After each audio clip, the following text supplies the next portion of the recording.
The morning I realized my son-in-law had been stealing from me, I was standing in the kitchen, making oatmeal, not doing anything dramatic, not having some big revelation, just standing there in my robe, stirring a pot of oatmeal at 6:30 in the morning, waiting for the water to boil.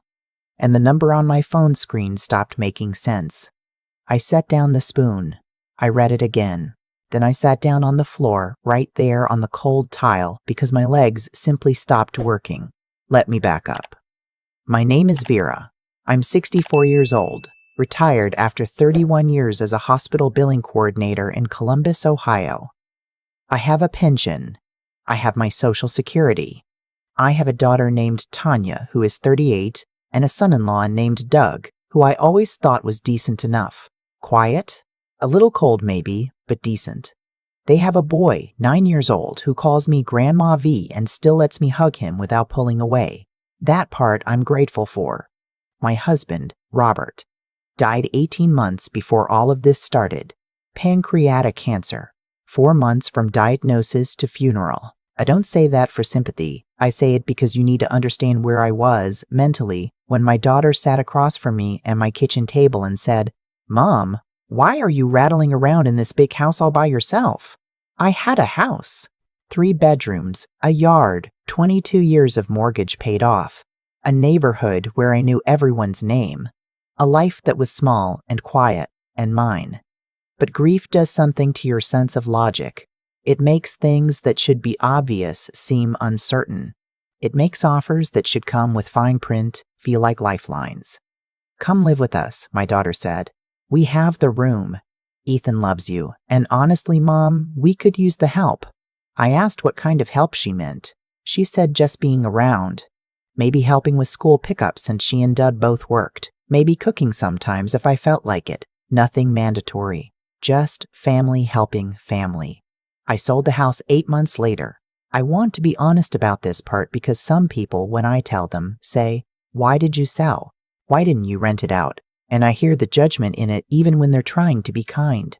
The truth is, I had a buyer, good offer, and I was 63 years old and tired. Tired of the upkeep. Tired of the silence in every room. Tired of the way grief settles into a house and lives there with you.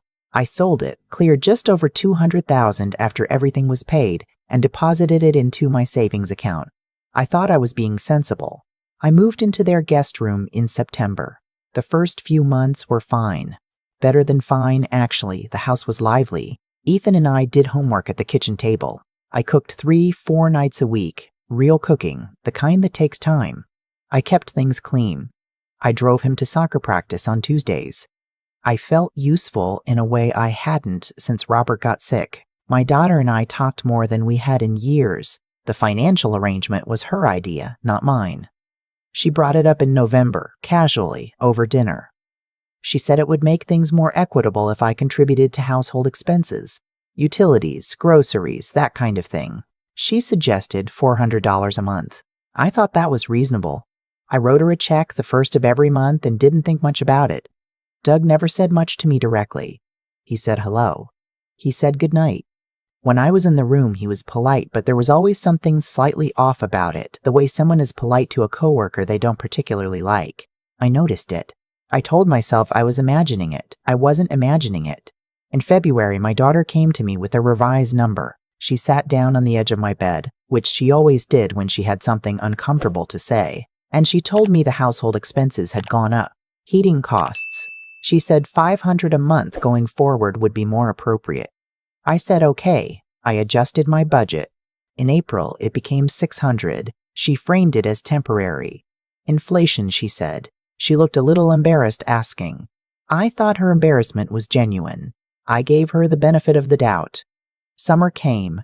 I kept driving Ethan to camp when they were both at work. I kept cooking. I reorganized the pantry, the linen closet, the storage room nobody had touched in years.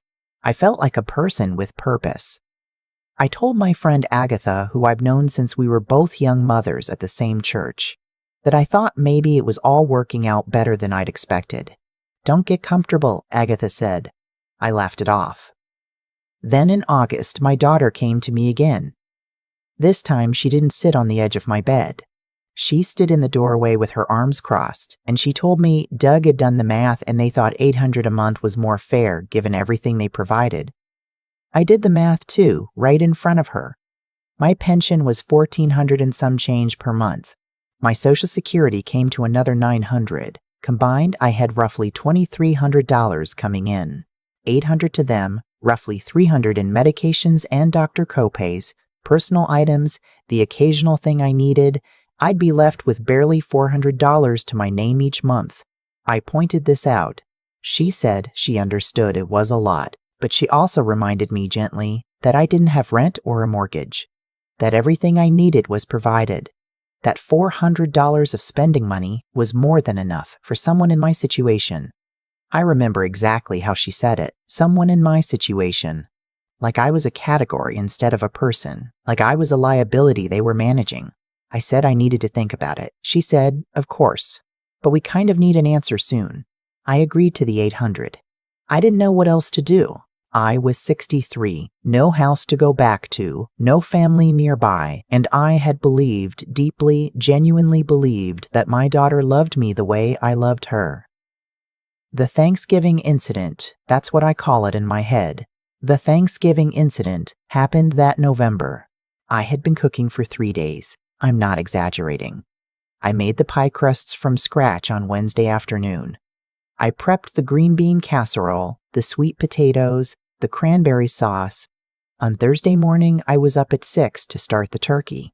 By the time Doug's mother and his brother's family arrived at 2 o'clock, the table looked the way holiday tables are supposed to look. Doug's mother complimented the food. His sister-in-law asked for recipes. Ethan sat next to me and kept sneaking pieces of roll when he thought no one was watching. It should have been a good afternoon. I was in the kitchen cleaning up when I heard my son-in-law's voice in the hallway.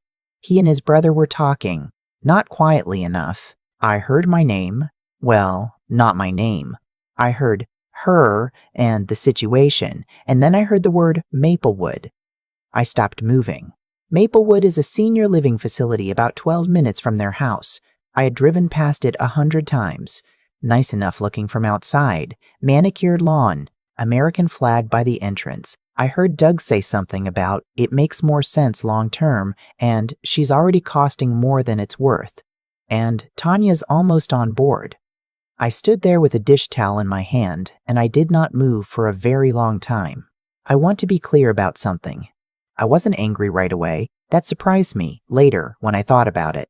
The first thing I felt wasn't anger. It was a kind of stillness. Like when you're in a car accident for a second or two, there's no pain. Just the strange clarity of understanding that something has completely changed. I dried the serving dish in my hand. I put it in the cabinet. I went back to the table and said goodnight to everyone and said I was tired. My daughter looked at me. I smiled. That night, I lay in bed and stared at the ceiling and made a decision. I would not confront anyone. Not yet. I would not cry, not argue, not ask my daughter if it was true, because I already knew it was true, and because the moment I showed my hand, I would lose all control of whatever happened next. I was 63 years old. I had spent 31 years processing numbers, catching billing errors, reading contracts that nobody else wanted to read. I knew how to be methodical.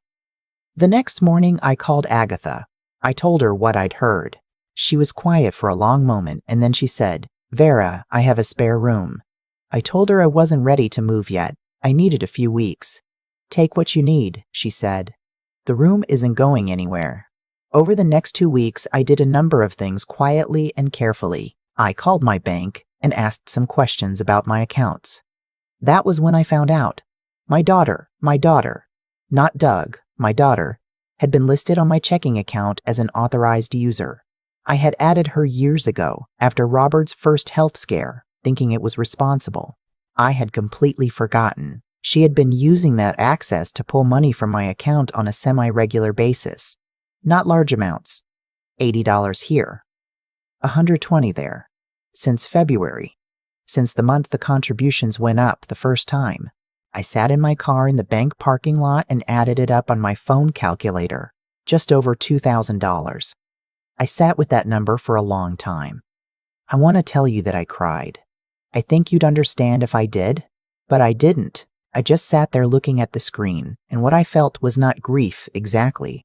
It was more like the last piece of a puzzle sliding in. The increases in contributions, the authorized user access, the conversation at Thanksgiving. It all connected into a single clear picture.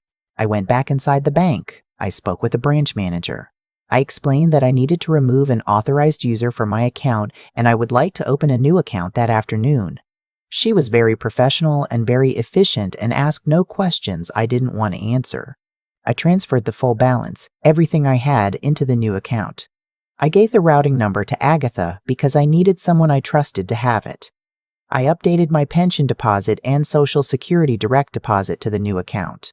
Both changes would take 2 to 3 weeks to process.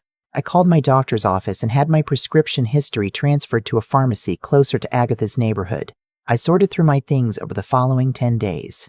I had not brought much when I moved in. I'd been foolish enough to think I was settling in permanently and had put most of my belongings in storage. So the packing was not difficult. 3 boxes, 2 suitcases, a tote bag with the things on my nightstand, a framed photo of Robert.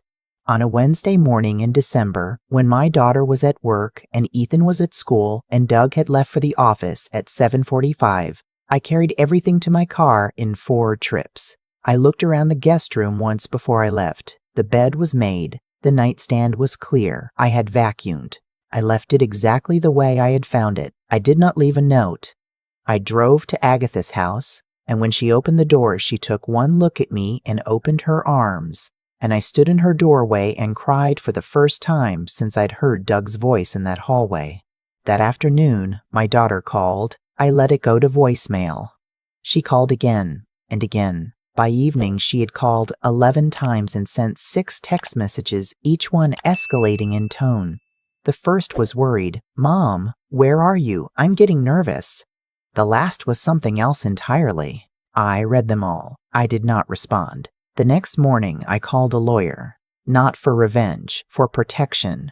I needed to understand what, if any, legal exposure I had and what, if any, recourse I had regarding the money that had been quietly removed from my account. My lawyer, a woman about my daughter's age with a very calm voice, told me the situation was more straightforward than I'd feared. The records were clear. The transfers were documented. She said she would send a formal letter. I don't know what my daughter said when she received that letter. I wasn't there. I had already started a different kind of life. Agatha's spare room is small. One window faces east. In the mornings, the light comes in yellow and soft, and I lie there for a few minutes before getting up, just feeling the quiet. Not the hollow quiet of grief. The other kind. The kind that means you're somewhere safe. I have $400 more each month than I had a year ago. I am helping Agatha with her grocery bills, which she initially refused and eventually accepted. I found a part-time bookkeeping job 2 mornings a week, not because I have to, but because I like the structure and I like feeling like I'm good at something. My daughter and I have spoken twice since I left. Short conversations. Careful. She cried the first time. I listened. I did not say I understand because I didn't want to lie. What I wanted to say, what I almost said was, you were raising a child. I was raising you. I worked 2 jobs at different points in my life. I sat with your father when he was sick, and I sat with you when you were scared, and I made every meal at that Thanksgiving table from scratch. And you were already deciding which nursing home. I didn't say it. Maybe someday I will. There's a thing that happens to women of a certain age, women who spent their whole lives being useful, being present, being the people who remember the details, the medications, the school schedules, the where the extra towels are. People start to see through you. You stop being a person and start being a resource. And the moment the resource gets expensive or inconvenient, the conversation shifts. I spent 63 years believing that wouldn't happen to me, that my family was different, that love meant something durable. I know better now. That's not the ending I wanted, but it's the one that's true. Ethan texted me last week. Just a little message, the way 9-year-olds text, no capitals, 2 emojis, completely earnest. He said he missed my oatmeal cookies. He said school was okay, I guess. He said he hoped I was doing good. I wrote back that I was doing very good, actually, that I'd send cookies soon. That part is also true. I've thought a lot about the word deserve since all of this happened. People use it so casually. You deserve better. They got what they deserved. As if life runs on some kind of precise ledger, balancing itself out in the end. I'm not sure I believe in ledgers anymore. What I believe in is something quieter and more practical, that the choices people make, repeated over time, build the conditions they eventually have to live inside. Doug didn't lose access to my money because the universe punished him. He lost it because I finally started paying attention. That distinction matters to me. For a long time, I thought the decent thing, the loving thing, was to extend trust generously, to assume good intentions, to not make trouble. I had watched my mother do this. I had done it my whole life. It felt like grace, and sometimes it was. But somewhere along the way, I had confused grace with willful blindness, and I kept choosing blindness even when the evidence was sitting right there in my bank statements. The $80 here, the $120 there. I had the records the whole time. I just wasn't looking. That's the part that took me the longest to sit with. Not what Tanya and Doug did, but what I permitted by not looking. I don't say that to take blame that isn't mine. What they did was wrong, and I know it was wrong, and the lawyer's letter made that plain enough. But I had spent so many years being the person who smoothed things over, who gave the benefit of the doubt, who said I understand even when I didn't, that I had genuinely lost the habit of looking directly at things that made me uncomfortable. Grief had something to do with it. After Robert died, I was so desperate not to be alone that I made the kind of decisions you make when you're operating from fear instead of clarity. I sold the house. I moved in. I adjusted my budget again and again and told myself each time that it was temporary, that things would settle, that my daughter loved me. She probably does love me, in whatever way she's capable of right now. That doesn't mean what happened was acceptable. Both things can be true. What I know now, what I wish I had understood 30 years earlier, honestly, is that intelligence without honesty is just cleverness, and cleverness can be used to rationalize almost anything.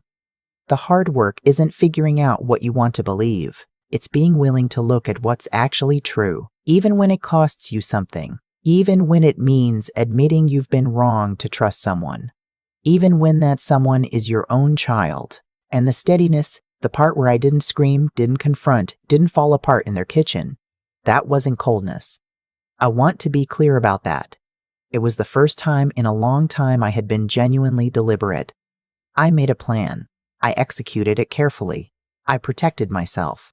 That felt like something I owed myself after years of not doing it. Agatha's spare room faces east.